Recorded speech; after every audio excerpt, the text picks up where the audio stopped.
If your child is disconnected from you, or they're behaving really poorly, or they're defiant, or you feel that they're slipping away, there is a way to connect that I know is surefire.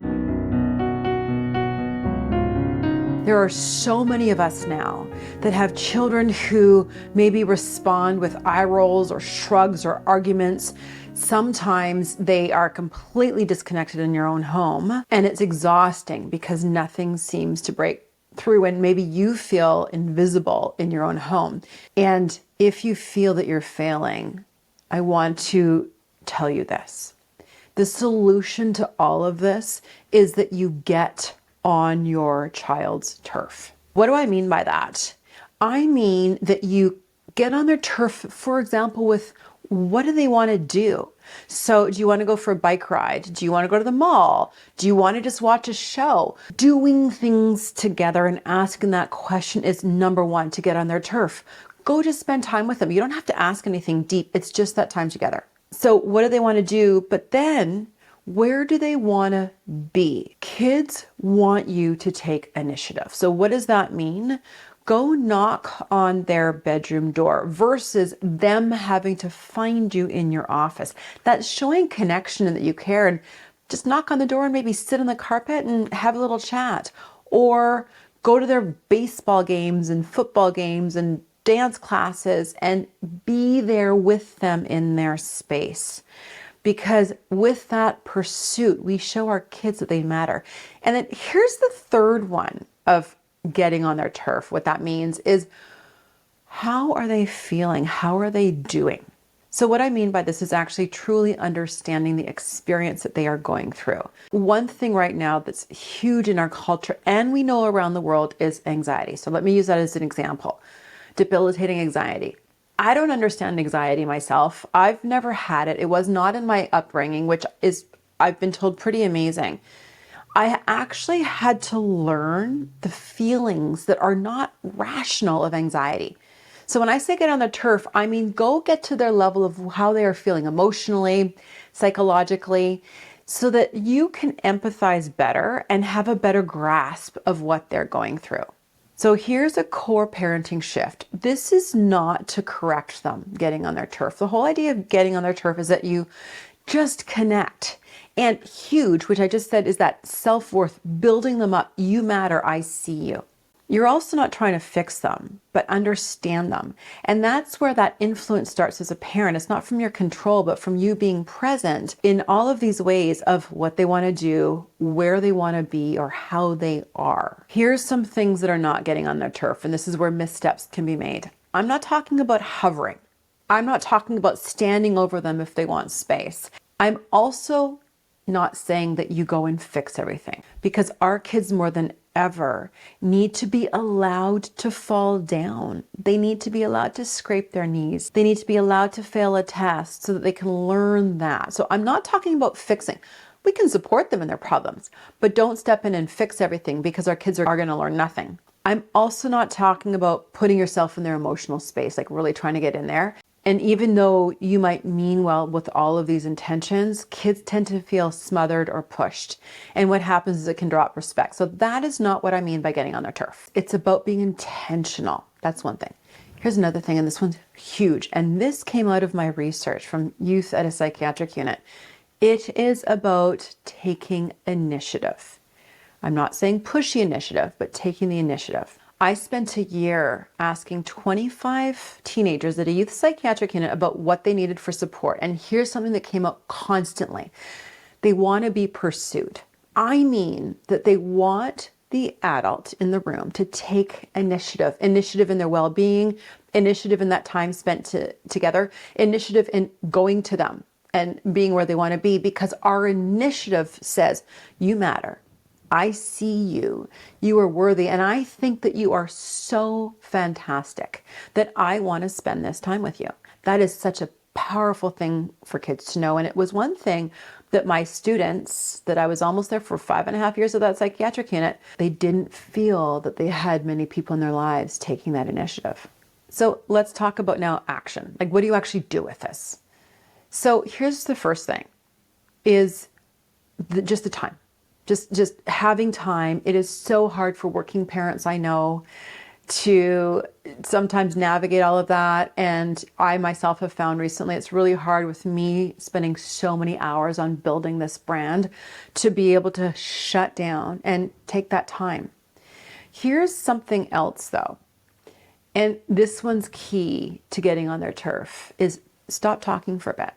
So what I mean by that is if your kid is chatting to you, listen well. So stop the talking all the time so that you can really listen to what your kid's saying. And then along those lines is the same thing. I want you to consider how you are listening in that time with your child.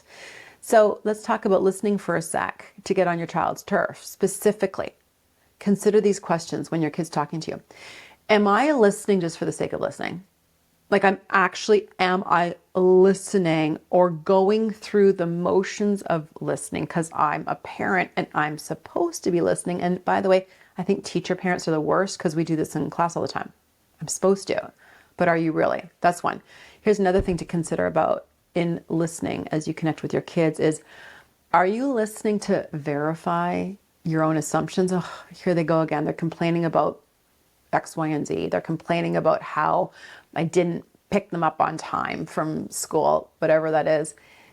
And when kids launch complaints at our own parent behavior, it's really hard to not consider like our own assumptions of here we go again, rather than just pausing and waiting and seeing what they have to say. And then along those lines, here's number 3 of how to listen to get on your kid's turf is that we often listen, ready for this, to plan our next response. So if your kid's going off at you about whatever you did wrong, we all do this. Start thinking of what I'm going to respond with.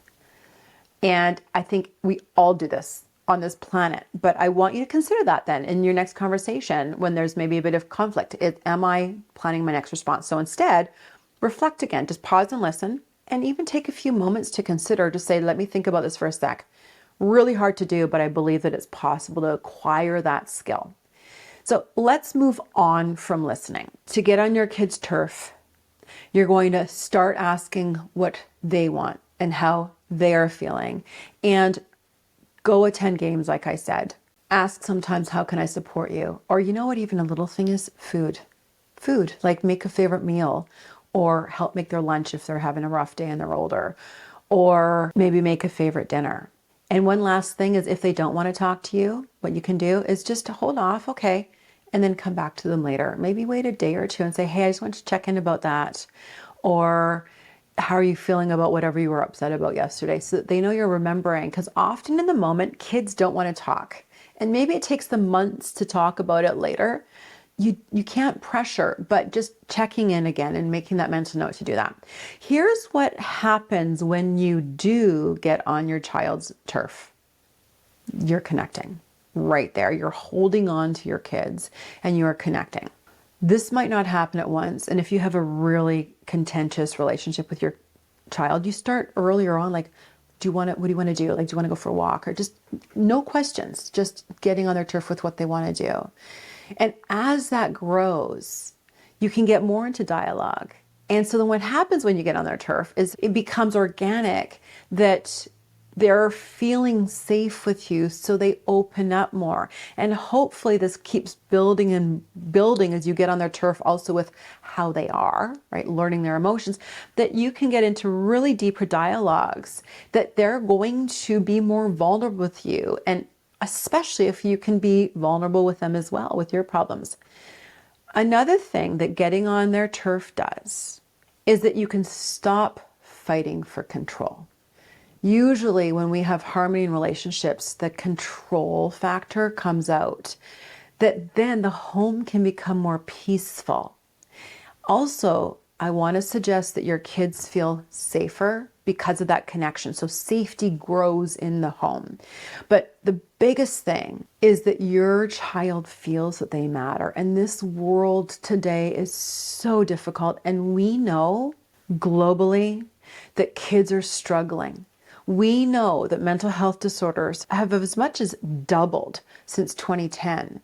So when you get on your child's turf, all of that has a foundation. And then when they know that they matter, they can have growth in their own wellness and mental health. And on the lines of mental health, be able to speak to you more about that, because we want kids that are strong and resilient and safe. My final words are, you don't have to be perfect. No parent is perfect. And I am very vocal about mistakes that I have made and taking responsibility for that. But your kids want you to show up. I'm not talking about specific strategies. I'm talking about just moments in time where you do come face to face with your child and you're on their ground. And maybe this is rebuilding what feels broken. This isn't a theory. I know that this works. And I asked 25 kids and it all did come down to this. I have a passion to be able to help parents to get on your kids' turf in this big, bad, crazy world, because I know that there is hope and I know that our kids want that relationship with you. So never negate that. Follow me for more about this. I have a whole bunch of different interviews on my podcast and I'd love some comments dropped. Click like on that little link below and I'll see you next time.